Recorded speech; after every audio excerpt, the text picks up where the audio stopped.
So today mga sangkay, pag-uusapan po natin ang pinakamaangas na tauhan ni Pangulong Bongbong Marcos.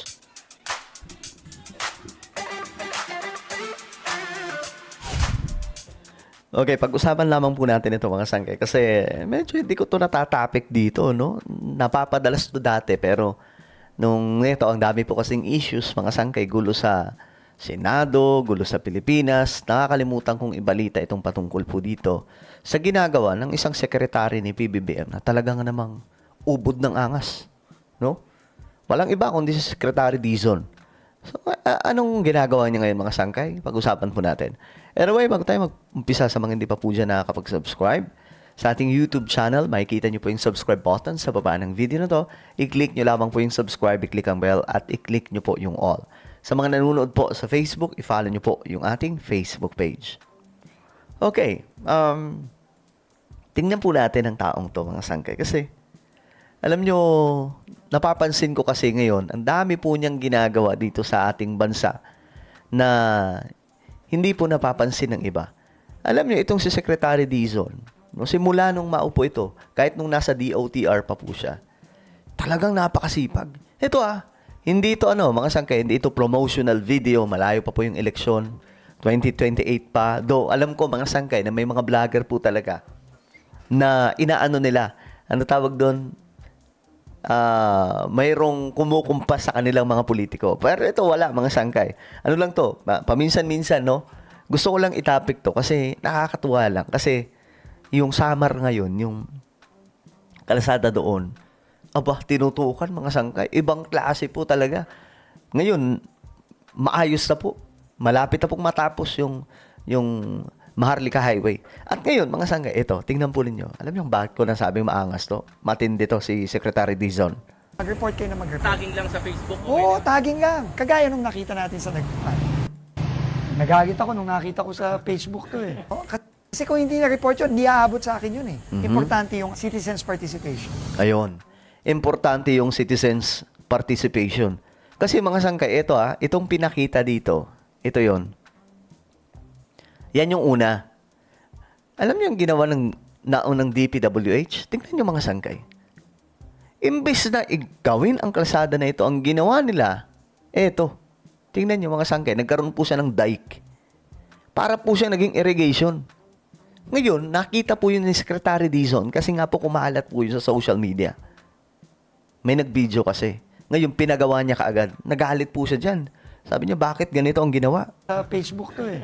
Kasi kung hindi na-report yun, hindi aabot sa akin yun eh. Importante yung citizens participation.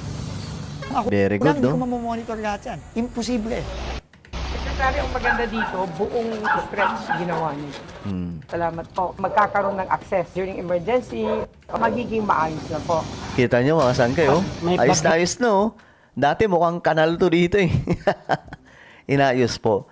At depende po talaga yan sa sa namumuno. Kasi may mga namumuno, kagaya po ni Bonoan na walang pakialam sa mga nangyayari. Basta may mag-report lang sa kanya. Hindi. Si Secretary Dizon, hands-on. Ito, sabi ko nga, kung tatakbo itong senador sa 2028, ito yung bagay sa Senado. Si Secretary Dizon, number one. Ito Secretary Dizon, hindi mo ako kilala. Pero kung tatakbo kang senador, ako yung magiging campaign manager mo. Hindi, joke lang. Isa ako sa susuporta sa'yo. Ilalagay kita sa number one na listahan. 'Di ba? Walang halong, nakikita niyo naman yung trabaho niya. Wala pong halo ng politika, mga sangkay. Basta trabaho lang. Kaya ito nga siguro ang dahilan no, bakit hindi binibitawan. No? Hindi mabitawan ni PBBM sa Secretary Dizon. Kasi nga po, napakagaling po talaga. Yun yung tas-tas na hanggang dito na pa. Doon sa bahay ko, hanggang dito sa akin, mahaluan pa ng high tide, mas lalalim. Hindi mawawala yung bahay. Pero kahit paano, mabawasan ng konti, tapos mabilis mawala. Tatambakan mo to. Tapos Correct. si-cementin pa po. Sige, kasi pupunta ka dyan yung tubig. Tatambakan po yan. Mahaba na pala. Lahat ng mga kababayan natin sa buong Pilipinas, kung ano yung ginawa ni Joshua, binidyo niya to. O ayan, si Joshua ang nag-video niyan. Ito yung advice ni Secretary Dizon. Baka sa inyo, kasi nangyayari din yan. Ito yung message ni Secretary Dizon. Pakinggan mo ninyo. Gawin nyo din. ang pangako natin, mabilis nating action. Gawin nyo rin. Video nyo. Yan ang advice ni Secretary Dizon. Kapag nakakita kayo ng hindi maayos, i-video nyo, itag nyo yung Department of Public Works and Highways. Kasama po si Secretary Dizon, yung page po niya. O yan. Ayan po yung mga social media, guys. Diyan nyo po i-report. Alright? So ngayon nga mga sangkay, may sinabon po itong si Secretary Dizon. Eto, pakinggan po natin. In hot water, ang kontratista ng drainage project sa Philippine General Hospital. Na konektado umano sa kapatid ni Zaldico. O, kita nyo ha. Ito, wala po itong politika. Mga sangkay, wala pong halong pamumulitika, trabaho lang. May nadiscover kasi si Secretary Dizon. Ikinagalit kasi ni DPWH Secretary Vince Dizon ang estado ng proyekto. Ang detalye sa agenda report ni Ryan Reloban ng Abante. Ayan.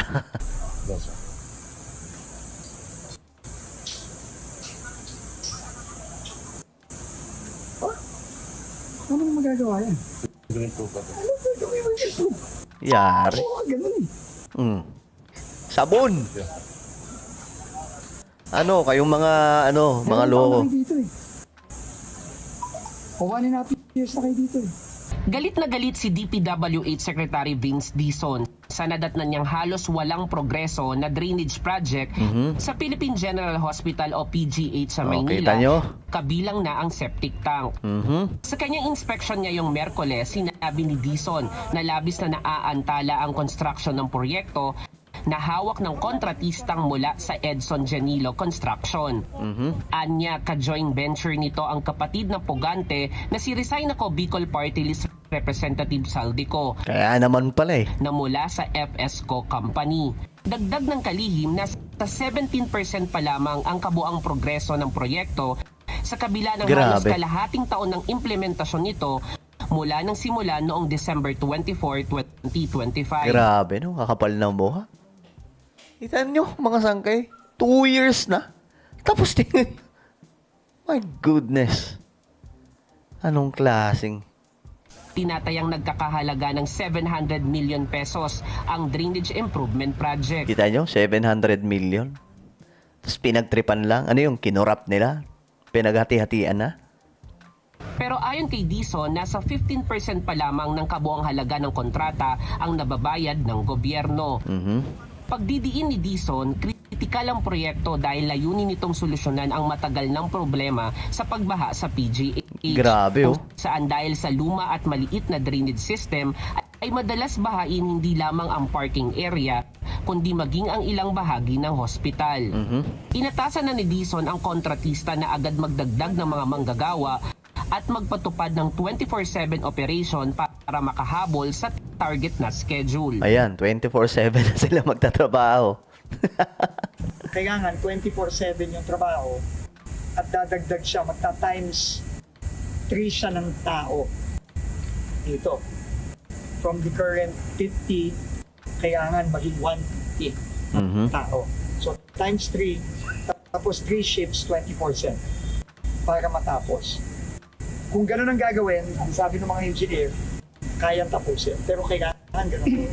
Kung hindi namin makikita gano'n ang ginagawa nila, by the end of June, papalitan na namin sila. May babala naman Ganon dapat, si guys. Dizon sakaling mabigo ang kontratista sa kanyang direktiba. Pagpaktong kontratistang to, so binigyan natin ng deadline. Ganyan dapat yung secretary, hindi yung puro anak ng toko, papogi lang eh. Yung ibang secretary kasi ni PBBM, puro papogi lang eh. Ito, puro trabaho. Walang politika, trabaho lang. Diba? DDS ka man, Marcos loyalist ka man, Dilawan ka man, Makaleni ka man, tutulungan ka. Ganyan dapat yung ganyan dapat yung mga member ng gabinete ni PBBM. Yung iba kasi, nakanto ko namumulitika lang lagi. Na kung hindi siya mag-improve at magdagdag ng tao at saka ng equipment in 2 weeks by the end of June, pasensyahan. Pasensyahan. Hindi lang namin siya ite-terminate, kapapakasuhan ko pa. Yari kayo. Yari sila dyan. Kaya nga mga sangge doon sa Maharlika Highway, ang pagkakaalam ko mga sangkay. Okay? Nagkikwento sa akin yung sinakyan kong van. Sabi niya, nirerentahan daw yung van nila nang hindi na po kumukuha ng driver ng mga taga DPWH mula po sa national mga sangkay or basta hindi po malalaman ng mga nandun, ng mga taga-probinsya ng mga tauhan ng DPWH. Surprise visit. Tapos titingnan po yung mga nakasemento kung substandard or hindi. Kaya ngayon, mga sangkay, ginagawa nila, lahat po talagang quality yung pagpapasemento. Kasi nga po, natakot na sila na baka yariin sila ni Dizon. Okay? Kaya ito, mga sangkay, nakakatuwa. Ipasa nyo yung ganito, ha. Ito, tingnan po ninyo, June 4, 2026, in-upload. Tapos June 16, 2026 na pasimento dahil po nakita ni Secretary Dizon. Kaya gawin nyo po ito, guys, ha. Nagkalat sa Pilipinas yung ganito. Maraming salamat po sa DPWH. Yung tubig nasa gitna. Yun yung unang video. Nagpasalamat. Sarcastic po, mga sangkay. Yung tubig nasa gitna. Baliktad, diba? Tubig nasa gitna. Joshua, maraming salamat. O, yan. Nagpasalamat siya sa uploader. Dahil sa pag-upload mo, natapos na rin to finally. Buti pinaalam mo sa amin. Diba? Viral si Secretary Dizon. Ayan, o. Ang dami pong shares, pambira. Ito nagawa na to dati. Yung bago yung sa main road. Oh, yung nag-viral. O, diba? Kaya isumbong nyo yan, ha? Isumbong nyo. Uso kasi dati Kung- dito sa DPWH, pacing lang. O, yan. No? Diba? Binisto pa rin ni Secretary Dizon. Uso kasi yan sa DPWH dati. Mga ganitong gawa lang. Yung, basta, okay na. Okay na yun. Approve na. Kahit hindi tapos. Gusto ko pagka sinimulan, tapusin ka agad. Diba? Nakakatuwa. Again, ito pong sinabi, mag-report sa DPWH. Ito po yung social media. Okay? Picturean na po natin. Picturean nyo para pag makakita kayo ng halimbawa, yan, screenshot nyo na lang or picturean nyo. Pag makakita kayo ng mga nagkalat na mga hindi tapos na mga proyekto sa kalsada, videohan nyo, i-upload nyo, tapos pagkatapos nyo i-upload, i-send nyo sa mga social media. Ayan po. Ha? Alright? So, ano po ang inyong opinion? Comment down below. Meron tayong YouTube channel. Ito po ay Sangkay Revelation. Hanapin nyo po ito sa YouTube ngayon din. Kapag nakita nyo na, i-click nyo po yung subscribe, i-click ang bell, at i-click nyo po yung all. Ako na po ay magpapaalam. Mag-iingat pong lahat. God bless everyone.